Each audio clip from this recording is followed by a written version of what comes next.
So now he's saying, like, now that you've accepted Jesus, the Spirit of Christ is in your heart, and now you can cry out, Abba, Father. Right? Before then, we're not even really looking for God. Right? So now verse 8 is where we pick up from the last time we were together. Well, on a Saturday day, I should say. Verse 8 says, but then indeed, when you did not what? And most people who are not in Christ think they know what? They think they know God. They don't. Right? Because if he's the true and living God, and you're at enmity or you're at war with him or he's your enemy, and you don't have the truth about him, how can you know him? Right? And it's interesting because people would be like, yeah, I know President Obama, I know President Trump, I know all these people, and really you don't know them. You hear stuff about them. Or you might see them do an interview. But that don't mean you know them.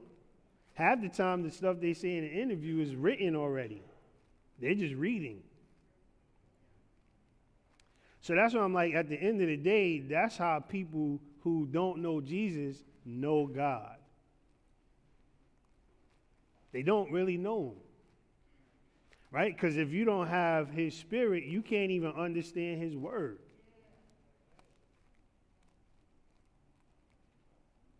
It says a carnal mind cannot receive the things of God.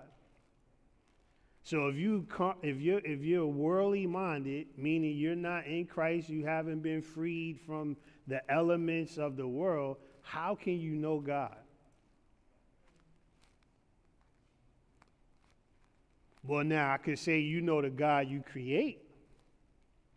Like, because we do that very well. We create our own gods. Well, my God would never let a child die.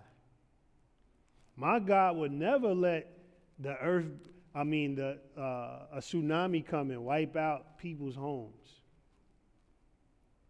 God will allow a lot of things. And most of the time is to get our attention.